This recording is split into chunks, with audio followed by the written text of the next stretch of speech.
Fala pessoal, tudo bem? Semana passada, 3 empresas com atuação aqui no Brasil trocaram de CEO. Vamos pegar o primeiro aqui, ó, Brasil Journal. Breaking. PetroRecôncavo troca CEO após 16 anos. José Firmo assume. Segundo, Bloomberg Linha. Enel Brasil troca CEO após crise de falta de luz em São Paulo. E por último, Bradesco troca de CEO em meio a resultados fracos. Essas 3 trocas tiveram razões diferentes e é isso que a gente vai analisar nesse BTC News. Se você gosta das nossas análises, por favor, dê um like nesse vídeo. E se você puder compartilhar as nossas análises com pessoas que possam fazer bom uso delas, a gente agradece. Antes da gente começar esse BTC News, pessoal, queria avisá-los que hoje, dia 28/11/2023, é considerado o dia de doar. Ou seja, se você tem alguma instituição que você goste e entenda que a missão que ela cumpre ajude bastante a sociedade, eu acho que seria interessante nesse dia, dado que eles se organizam para conseguir criar campanhas para arrecadação, você considerar fazer uma doação.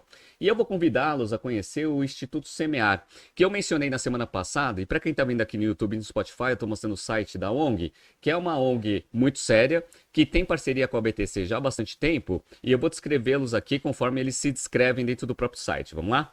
O Instituto Semear é uma ONG fundada em 2010 com o objetivo de oferecer oportunidades de desenvolvimento para jovens universitários de baixa renda, para que eles permaneçam no ensino superior, lutando pelos seus sonhos e alcancem o emprego dos seus sonhos.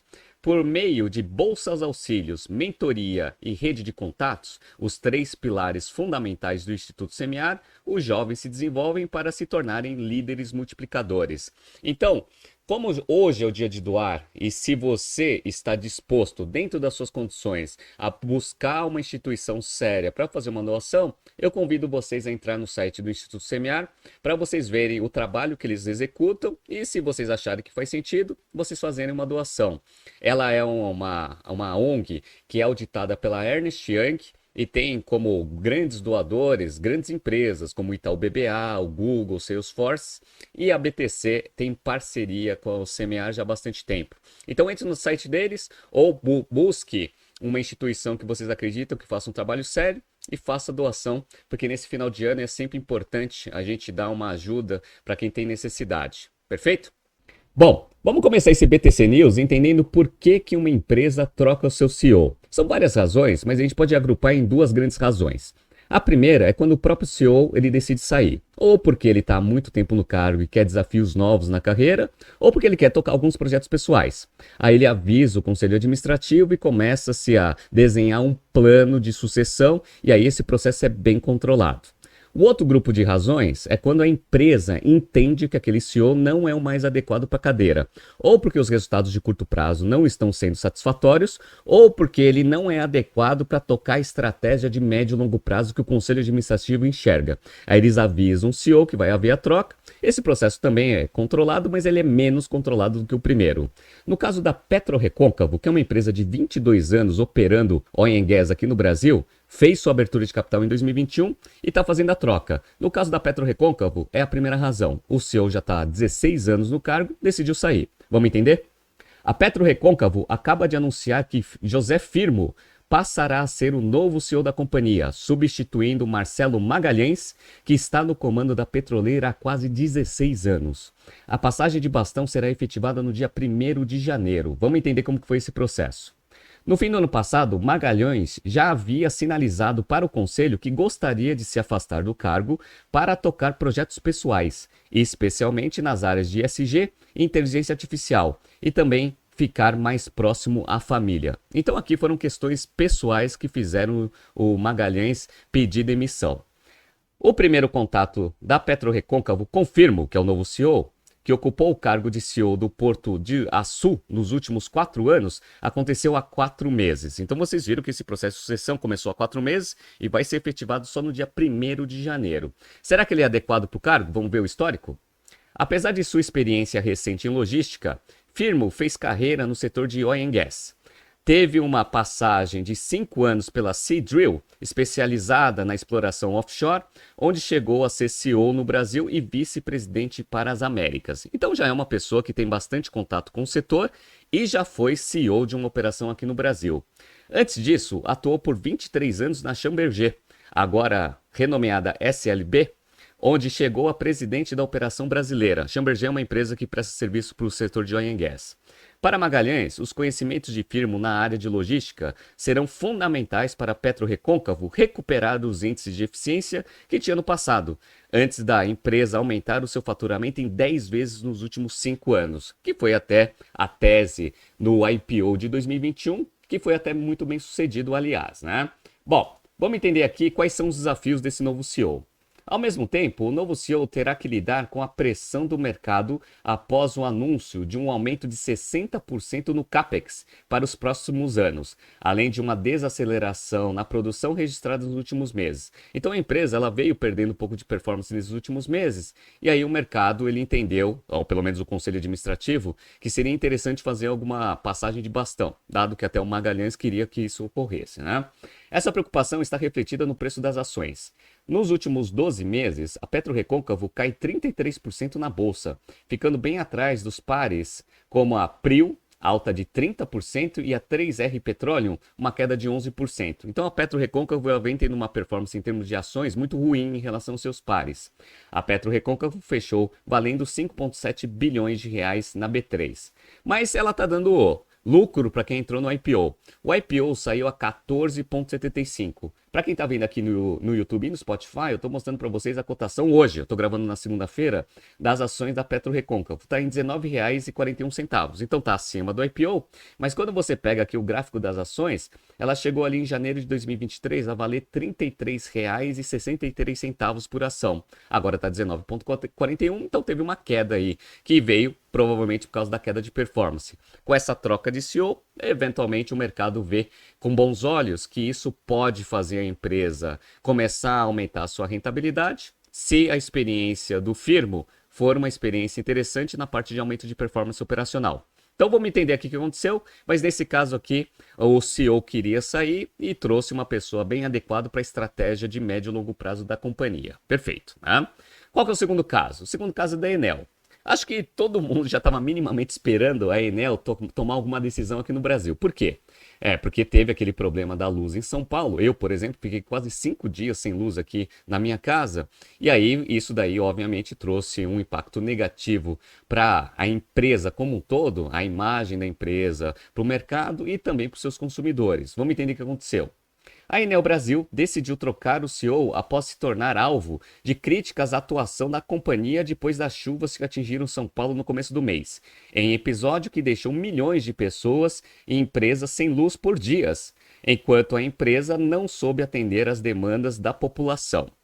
Nicola Catugno será substituído por Antônio Scala, na empresa que opera a distribuição de energia elétrica em cidades de 3 estados, São Paulo, Ceará e Rio de Janeiro, incluindo a capital paulista.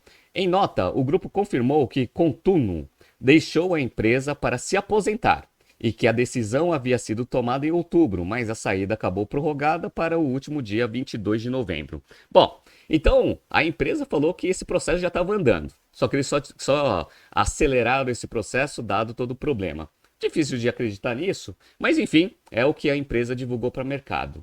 Controlada pela chilena Enel Américas e, acima disso, pela multinacional italiana Enel, a operação brasileira tem a qualidade de seus serviços questionada nos últimos anos nos estados em que opera, com reclamações crescentes de consumidores e autoridades. Então, a Enel já não vem prestando um serviço muito bom segundo o nível de reclamação. Trocaram de CEO para ver se a coisa melhora, né? Então deram uma satisfação para o mercado e agora ela tem um desafio para crescer aqui no Brasil. Vamos ver qual que é o desafio?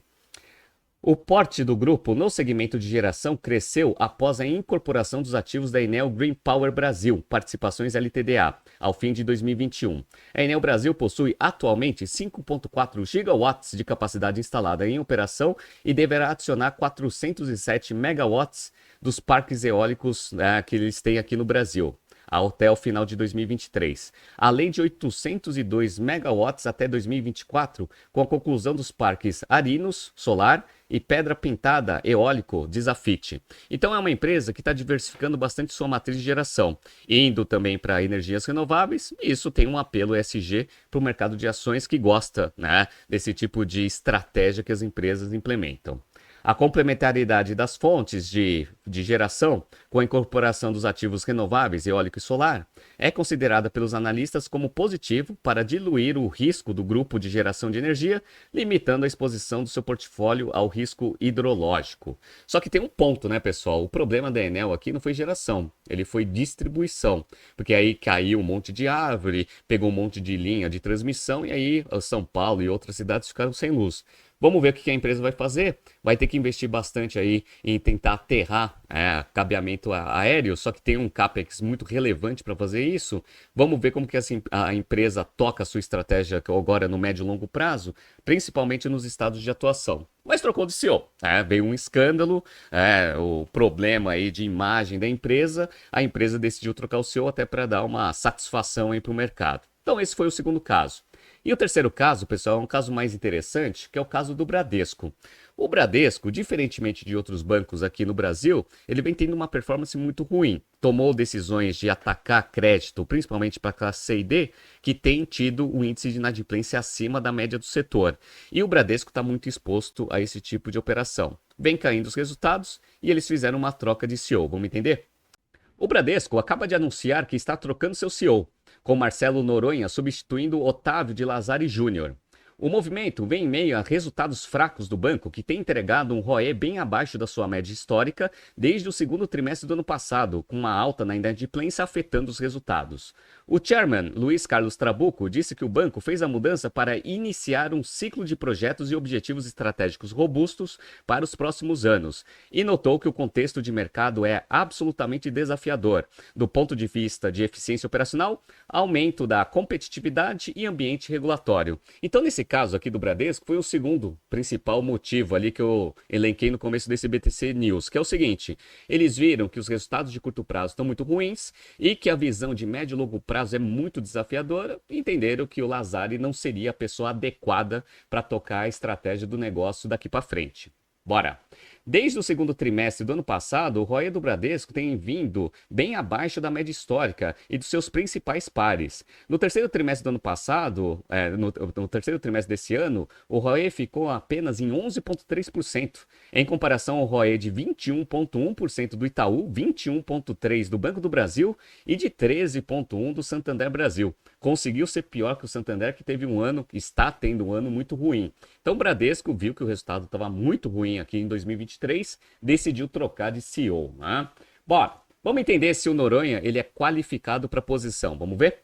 Noronha está há mais de 20 anos no Bradesco, onde entrou em 2003 como diretor de cartões, depois de passar 5 anos no BBVA. O novo CEO passou por todos os cargos de diretoria do banco. Há 8 anos, assumiu como vice-presidente executivo, primeiro liderando a área de atacado e, mais recentemente, passando a liderar o segmento de varejo. Então é uma pessoa que já conhece o banco, já passou por todos os cargos de diretoria e assumiu a vice-presidente das duas operações mais importantes, que é atacado e varejo. Perfeito. Então ele conhece muito bem como funciona o Bradesco, eventualmente tem bastante conhecimento para assumir esse cargo que é bastante desafiador para os próximos anos. E o Lazari? O que aconteceu com o Lazari? Vamos ver? Lazari, que está há 5 anos como CEO, depois de suceder Luiz Carlos Trabuco, vai assumir a cadeira no conselho. A troca no comando chama atenção porque normalmente as mudanças de CEO do Bradesco acontecem de forma programada e por idade. O Estatuto do Banco estabelece um limite de 65 anos para exercer o cargo de CEO. Lazari tem 59 e Noronha 58. Desde a sua fundação em 1943, o Bradesco só teve 5 CEOs. Todos ficaram 10 anos ou mais no cargo. Então, o Bradesco teve que fazer essa mudança, saiu do seu histórico de deixar o CEO bastante tempo tocando a estratégia do negócio, dado que o ambiente competitivo está bem desafiador, em mudança. A gente vê que o mercado de finanças está sendo absorvido aí por tecnologia, e se você não tiver uma estratégia que junta produtos financeiros com tecnologia, eventualmente o banco ele vai perder bastante participação de mercado. Então trocaram o Lazari, trouxeram aqui o Noronha, que vai ser o CEO daqui para frente. O mercado minimamente gostou. Mas olha que interessante, pessoal, as ações do Bradesco estão caindo bastante se a gente pega um comparativo aí nesses últimos 5 anos. Só para vocês terem uma ideia, lá em dezembro de 2019, as ações estavam em R$ 27,18 para quem está vendo aqui no YouTube e no Spotify. E quanto que está agora? R$16,16. Então caiu bastante. Isso aconteceu com outros bancos também, por exemplo o Itaú, mas a queda dos outros bancos foi menor. Então ó, aqui é 27 para 16. Vamos ver o Itaú? Então, ó, o Itaú, lá no dia 1º de dezembro de 2019, estava com suas ações a R$ 37,10. Agora está 37. Então, percentualmente, uma queda bem menor. E quando você pega esses novos bancos digitais, por exemplo, o Nubank, desde a sua abertura de capital até agora, está tendo ganho. Então, ó, lá em janeiro de 22, estava sendo tradeado a $7,42. Agora está $8,21. E o Nubank, trimestre a trimestre, está mostrando resultados melhores, tanto na parte de margens operacionais, com controle do índice inadimplência e com ROE altíssimo. Então, esses modelos digitais que o Itaú vem se transformando, porque ele é um gigante e vem se transformando aos poucos, vem tendo resultado, ROE de 22%, e o Bradesco ficou um pouco para trás aí nessa estratégia, vai precisar dar uma acelerada nessa estratégia daqui para frente. Vamos ver o que vai acontecer. Tá surgindo aqui alguns BTCs News passados para vocês se atualizarem. Não se esqueça de se inscrever no nosso canal e na nossa newsletter. Grande abraço e até amanhã.